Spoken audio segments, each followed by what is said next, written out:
आज हम इतने आधुनिक हो पाए हैं, इसका श्रेय जाता है विज्ञान और वैज्ञानिक एक्सपेरिमेंट्स को। अतीत में बहुत से वैज्ञानिकों ने अपना पूरा जीवन विज्ञान को ही समर्पित कर दिया। आज की हमारी तकनीक अतीत में हुए वैज्ञानिक परीक्षणों की ही देन है। वैज्ञानिक कोई भी खोज यूं ही अचानक ही नहीं कर देते, बल्कि उनकी खोजों के पीछे वैज्ञानिकों के पूरे जीवन का संघर्ष जुड़ा होता है। इस वीडियो में हम वैज्ञानिकों द्वारा किए गए कुछ अजीबोगरीब एक्सपेरिमेंट्स को जानेंगे जो आपको हैरान कर देंगे। नमस्कार दोस्तों, मैं हूं श्याम तोमर, स्वागत करता हूं आपका इस वीडियो में। मरे हुए इंसान को जिंदा करना। रॉबर्ट ई कॉर्निस एक अमेरिकन बायोलॉजिस्ट था जो कि बचपन से ही काफी होनहार था। कॉर्निस मरे हुए लोगों को जिंदा करना चाहता था। दरअसल मरे हुए लोगों को जिंदा करने की कॉर्निस की अपनी ही एक थ्योरी थी। कॉर्निस का मानना था कि अगर मरे हुए लोगों की नसों में खून फिर से बहने लगे तो उन्हें जिंदा किया जा सकता है। लेकिन इस थ्योरी को सच करने के लिए उसे एक्सपेरिमेंट करने की जरूरत थी। इसके लिए उसने एक टीटर बोर्ड लिया जो कि एक सीसॉ की तरह होता है, जिस पर वो मरे हुए व्यक्ति को लेटाकर जोर जोर से झुलाकर उसकी नसों में बंद पड़े खून के प्रवाह को चालू करने की कोशिश करता। कॉर्निस ने कई मरे हुए लोगों पर अपना परीक्षण किया, लेकिन वो हर बार असफल हो रहा था। इस पर कॉर्निस ने निष्कर्ष निकाला कि जिन लोगों पर एक्सपेरिमेंट किया गया वो बहुत पहले ही मर चुके थे। अगर उनको मरने के तुरंत बाद टीटर बोर्ड पर लेटाकर झुलाया जाता तो शायद वो जिंदा हो जाते। लेकिन समस्या ये थी कि ऐसा इंसान आखिर कहां से लाया जाए जिसको मरते ही एक्सपेरिमेंट में शामिल कर लिया जाए। इसके लिए कॉर्निस ने जानवरों पर अपना प्रयोग करना सही समझा। प्रयोग में शामिल करने के लिए कॉर्निस ने 5 कुत्ते लिए और उन सभी कुत्तों का नाम उसने लेजरस रखा। कॉर्निस ने अपना प्रयोग शुरू किया। वो कुत्तों को क्लिनिकली मारता और उसके पश्चात कुत्तों को टीटर बोर्ड पर लेटाकर जोर जोर से झुलाता। ऐसा करते करते उसने 3 कुत्तों लेजरस 1, 2 और 3 की जान ले ली, लेकिन उसको सफलता फिर भी नहीं मिली। लेकिन कॉर्निस ने अपने एक्सपेरिमेंट को फिर भी नहीं रोका। उसने अन्य 2 कुत्तों लेजरस 4 और 5 को भी एक्सपेरिमेंट में शामिल कर लिया, लेकिन इस बार उन दोनों कुत्तों के भाग्य में श्वासें बंधी थीं। लेजरस 4 और 5 मरकर भी जिंदा हो उठे। दरअसल जब लेजरस 4 को मारकर टीटर बोर्ड पर लेटाया गया और उसे आधे घंटे तक लगातार झुलाया गया तो लेजरस 4 कांपते हुए और हल्के भौंकने की आवाज के साथ फिर से जिंदा हो गया और इसी तरह से लेजरस 5 को भी जिंदा कर लिया गया। कॉर्निस की ये सफलता कोई छोटी मोटी सफलता नहीं थी। उसने अपनी सफलता से सबको चौंका दिया। कॉर्निस इस खोज को और आगे ले जाना चाहता था और वो इंसानों पर इस प्रयोग को करना चाहता था। अब कॉर्निस को एक ऐसे इंसान की तलाश थी जो मरने के तुरंत बाद इस एक्सपेरिमेंट का हिस्सा बन सके। कुछ दिन बाद उसे ऐसा ही एक व्यक्ति मिल गया। दरअसल स्टेट ऑफ कैलिफोर्निया की तरफ से एक मुजरिम को मृत्यु दंड दिया गया था। उस मुजरिम का नाम मैक मोनिगल था। उसे बच्चों की हत्या करने के जुर्म में गैस चैम्बर में दम घोंटकर मारे जाने का प्रावधान था। मैक मोनिगल ने कॉर्निस से संपर्क किया और अपने आप को इस एक्सपेरिमेंट का हिस्सा बनने को कहा। एक्सपेरिमेंट को अंजाम देने के लिए कॉर्निस और मैक मोनिगल ने स्टेट ऑफ कैलिफोर्निया सरकार के सामने अपनी ये अर्जी रखी, लेकिन सरकार ने उनकी इस अर्जी को ठुकरा दिया। स्टेट ऑफ कैलिफोर्निया गवर्नमेंट का कहना था कि अगर इस प्रयोग से मैक मोनिगल जिंदा हो गया तो उन्हें उसको रिहा करना पड़ेगा, क्योंकि एक ही जुर्म में एक बार जिस मुजरिम को मृत्युदंड मिल जाता है तो उसको दोबारा मृत्युदंड नहीं दिया जा सकता। तो ऐसे में स्टेट ऑफ कैलिफोर्निया गवर्नमेंट बच्चों के हत्यारे को रिहा भी नहीं करना चाह रही थी। इस वजह से कॉर्निस के इस प्रयोग को गवर्नमेंट ने नामंजूरी दी।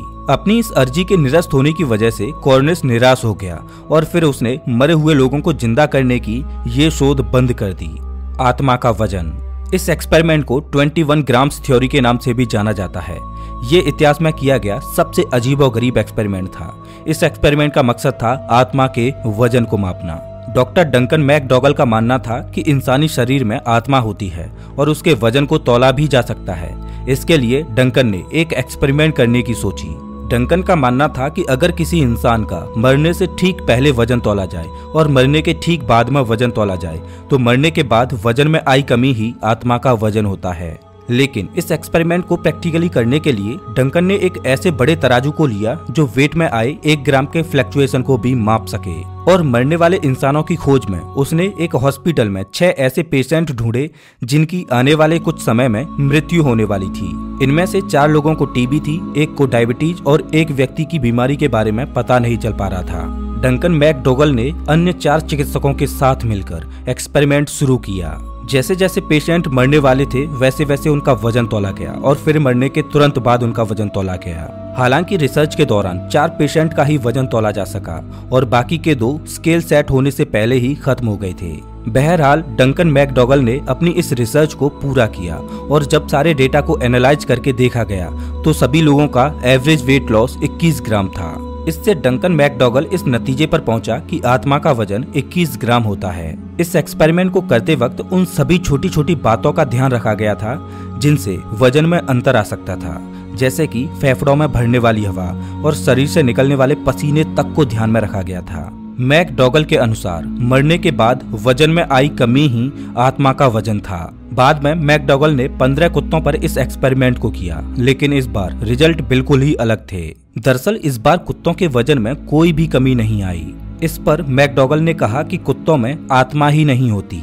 बहुत से लोग ऐसे हैं जो डंकन के एक्सपेरिमेंट को सही नहीं मानते, क्योंकि मानव शरीर में मरने के बाद वजन में आई कमी में कोई न कोई फैक्टर तो जरूर रहा होगा जो डंकन से छूट गया। रही आत्मा के वजन की बात, तो हमारे धर्म ग्रंथों में आत्मा को अति सूक्ष्म बताया गया है, एक एटम से भी छोटा। तो भला सूक्ष्म रूप में मौजूद आत्मा का वजन 21 ग्राम कैसे हो सकता है?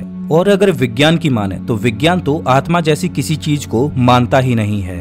वैसे आत्मा के वजन के बारे में आपका क्या विचार है, मुझे कमेंट करके जरूर बताएं। आधा इंसान आधा बंदर। साल 1920 के मध्य में सोवियत संघ का तानाशाह जोसेफ स्टालिन इंसान और बंदर के मेल से बनी एक ऐसी हाइब्रिड सेना बनाना चाहता था जो ना कभी थके, ना उसको दर्द महसूस हो, ना उसे भूख महसूस हो और वो सेना लगातार युद्ध करती रहे। ऐसी सेना बनाने के लिए उसने रसिया के top animal breeding scientist Ilya Ivanovich Ivanov को चुना। दरअसल स्टालिन एक लिविंग वॉर मशीन बनाना चाहता था। स्टालिन एक ऐसी प्रजाति बनाना चाहता था जो देखने में आधे इंसान और आधे बंदर की तरह हो। वैज्ञानिक इवानोव ने बंदरों की मदद से ह्यूमन एप हाइब्रिड बनाने का प्रयास किया। वो मानव और वानर के आर्टिफिशियल इंसेमिनेशन प्रोसेस से एक नई नस्ल को पैदा करने का प्रयास कर रहा था। इवानोव ने कई प्रयास किए, लेकिन वो हर बार असफल ही रहा। इवानोव ने ऐसा करने के लिए कई बार गैर कानूनी परीक्षण भी किए। इस वजह से उसे 5 साल की सजा भी भुगतनी पड़ी। अमर होने का विज्ञान। ये सच में एक विचित्र एक्सपेरिमेंट था। पुराने समय में एक केमिस्ट को एक जादूगर कहा जाता था, क्योंकि वे अलग अलग केमिकल्स को मिलाकर केमिकल रिएक्शंस के द्वारा नई नई चीजें बना देते थे। हेनिंग ब्रांड एक जर्मन एल्केमिस्ट थे।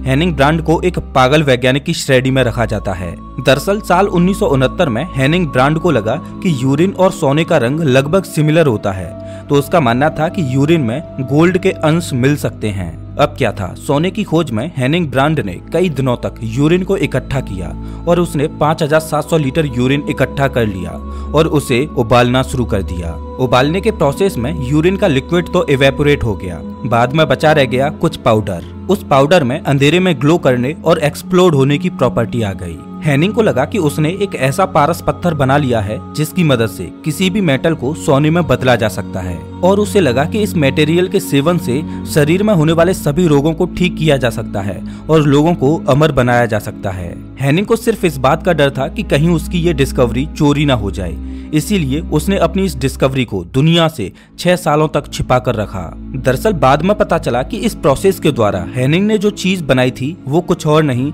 बल्कि फास्फोरस था। दोस्तों, अतीत में कुछ ऐसे एक्सपेरिमेंट्स रहे हैं जिन्हें करने के लिए कुछ सनकी वैज्ञानिकों ने अपनी हद ही पार कर दी। लेकिन जो भी हो, आज हमारे पास बहुत सी ऐसी डिस्कवरीज हैं जो सनकी वैज्ञानिकों के सनकी एक्सपेरिमेंट्स का ही नतीजा हैं। तो दोस्तों, इस वीडियो में बस इतना ही। अगर आपको ये वीडियो अच्छा लगा हो तो इसे लाइक करें और ऐसे ही वीडियोज के लिए चैनल को सब्सक्राइब करें, साथ ही बेल आइकॉन दबाएं।